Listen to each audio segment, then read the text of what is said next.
हम भारत के जितने हिंदू हैं, अजमेर के जितने हिंदू हैं, जो हिंदू होकर के हली उल्लाह वालों के यहां जा रहे हैं, हम उनसे कहेंगे अपने भगवान कम नहीं है बेटा, यहां पुष्कर आ जाना, 20 किलोमीटर की दूरी पर है, चादर चढ़ाने की आवश्यकता नहीं है, यहां सबके फादर ब्रह्मा जी बैठे हुए हैं।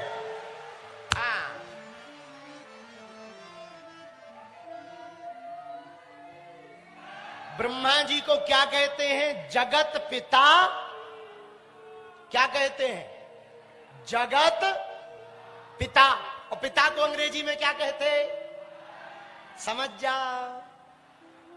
हाँ, और सबके पिताजी कौन है? बोलो बोलो बोलो। और पूरे हिंदुस्तान के हिंदू सुनो, सबके पूर्वज कौन है? बोलो बोलो बोलो। अपने बाप को बाप कहो, दूसरों के बाप को काहे बाप बना रहे हो? हम लोग किसकी संतान है? अरे बोलो। ब्रह्मा जी की। ब्रह्मा जी कहाँ है? पुष्कर में। तो ये किसका स्थान हुआ? अपने पूर्वजों का। किसके पूर्वजों का? जो ब्रह्मा की संतान है उनके पूर्वजों का जन्म स्थान यही है। कौन सा?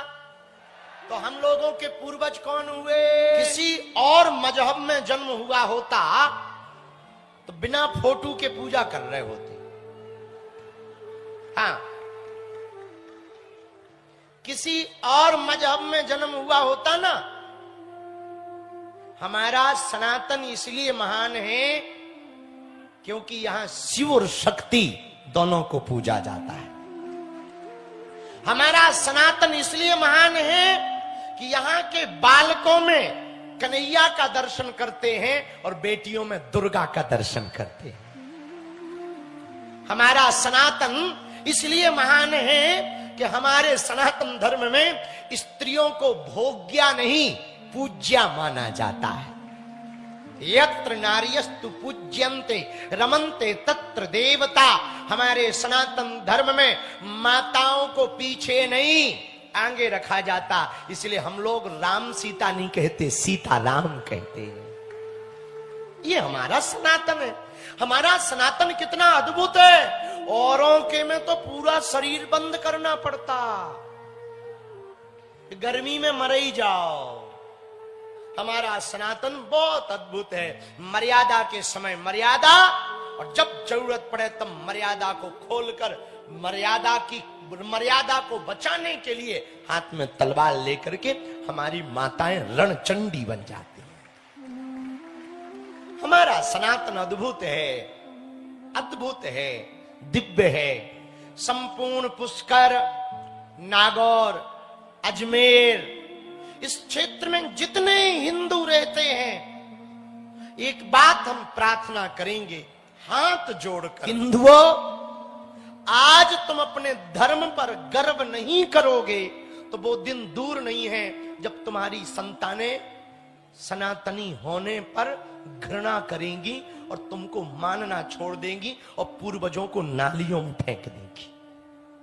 इसीलिए यही वो समय है जब हम अपने सनातनी परंपरा को बचाने के लिए एक कदम आगे बढ़े, और जो माता पिता करेंगे वही बच्चे सीखेंगे।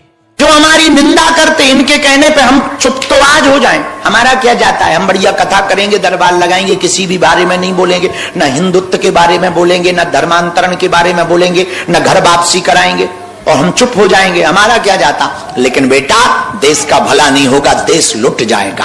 आज का विचार सुनो मेरे पागलों, भारत गृह युद्ध की तरफ जा रहा है। भारत के लोगों, हमारी बात सुन लो। भारत गृह युद्ध की तरफ जा रहा। नेता नेता से लड़ रहा, पार्टियां पार्टियों से लड़ रही हैं, साधु साधु से लड़ रहे हैं, भैया जाति जातियों से लड़ रही है, भाषा दूसरी भाषा से लड़ रही है, प्रदेश दूसरे प्रदेश से लड़ रहे हैं और देश पाकिस्तान और अमेरिका से लड़ रहा है। देश की हालत खराब है, देश खोखला करने के लिए विदेशी ताकतें सक्रिय हैं, तुम्हारे दिमाग के ब्रेन वॉश कर रही हैं और तुमसे लड़वा रही हैं, हिंदू मुसलमान करवा रही हैं और बड़ा ऊंचा छोटा नीचा करवा रही हैं और हिंदू को हिंदुओं में लड़ा करके हिंदुओं को विदेशी ताकतें घटा रही हैं। आज जमाना उल्टा आ गया, बड़ा उल्टा आ गया। आज तक के इतिहास में कभी भी सिद्ध संतों के ऊपर उंगली नहीं उठी। जब से सिद्ध संतों पर उंगली उठने लगी, हम पर कोई विवाद करता था तो हमें यह लगता था कि हम आदमी थोड़ा उल्टे, तो हम पर विवाद होना